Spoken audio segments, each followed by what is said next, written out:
January 26, 1986 abalwanyi ba National Resistance Army basomoka ne bayingira Kampala okumamula obuyinza ku Apollo Milton Obote.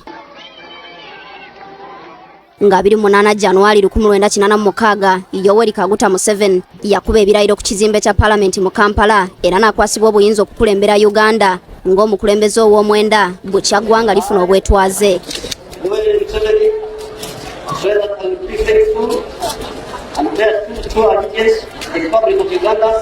Nobody should think that what is happening today or what has been happening in the last few days is a mere change of guard. Ekimukubi yasuubiza nti bannayuganda baleme kulowooza nti zino nkyukakyuka eza bulijjo wabula zaali za muggundu mu byobufuzi by'eggwanga. I think this is a fundamental change in the politics of our country.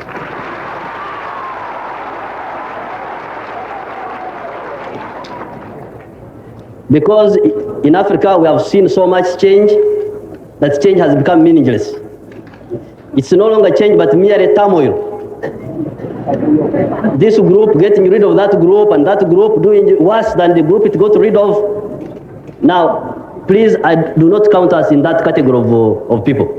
Amawulire g'ebweru nga New York Times gonno gawandiika nti omuyeekera alayiziddwa ng'omukulembeze wa Uganda wabula eri bannayuganda abaali bamwegesa amaaso yali mu kifaananyi eky'omununuzi. Abaaliwo ku olwo olunaku lwonna kati bakyalutenda. Enguudo zaali za kalangi enzirugavu, kyenvu n'emmyufu ez'abendera y'eggwanga era nga zaali zikwatiridde abantu olw'essanyu, obugombe n'emirere nga bisaanikidde ebitundu by'eggwanga eby'enjawulo. Abanywamu ku olwo baayitawo we bandikomye, bangi baawuta ku ssupu w'enkoko okwekulisa. Essuubi ly'obukulembeze obusinga ku bwe baali balabye nga lisusse, ow'erimu ku olwo yatemya ku waabiri.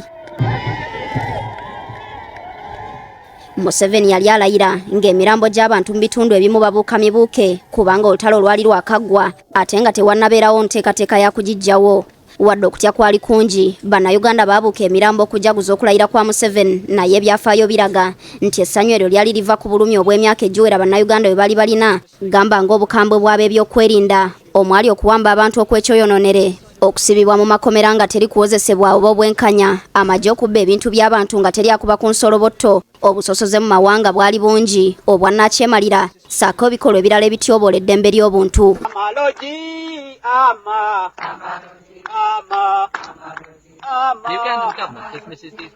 Museveni wadde bangi bamutegera yeesoze ensiko z'eruweero yali amaze ebbanga mu byobufuzi bya Uganda ne Tanzania okuviira ddala ng'akyali muyizi ku ssettendekero wa University of Dar es Salaam e Tanzania gye yasomera ebyafaayo n'ebyobufuzi.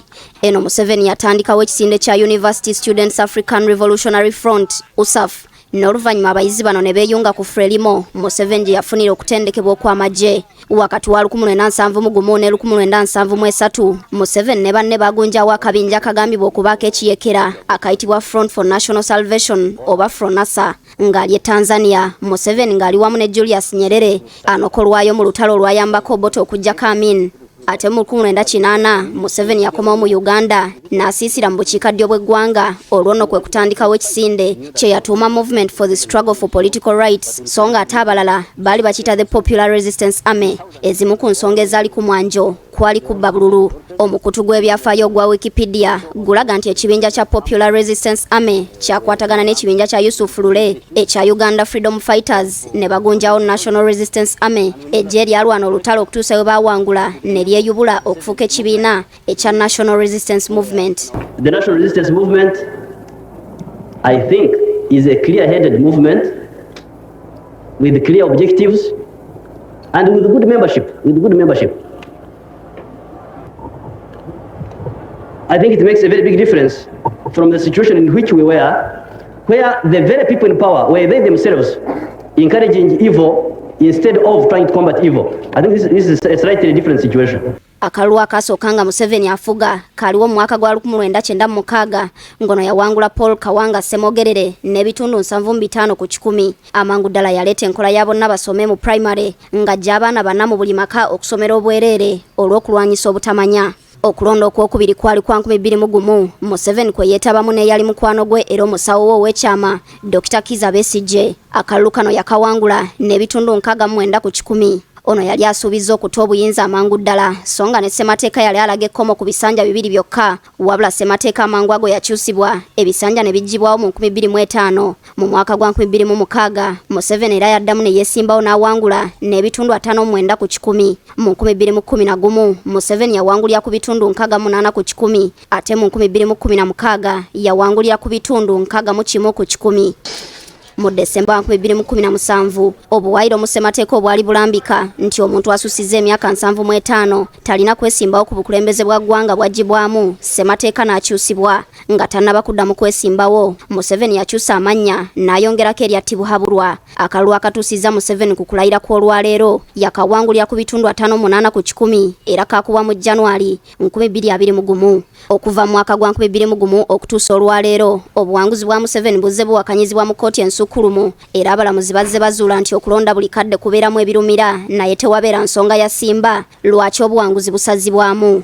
Ku mulundi guno Kyagulanyi Ssentamu Robert omu ku bantu 10 abaavuganya Museveni mu kalulu kano y'omusango yasalawo okugujjayo mu kkooti kubanga yali tasuubirayo bwenkanya. Amawanga g'ebweru gatendereza Museveni olw'akaweefube gw'ataddemu mu kulwanyisa akawuka ka mukenenya okutumbula ebyenjigiriza ebyentambula naddala enguudo za koolansi awamu n'ebintu ebirala.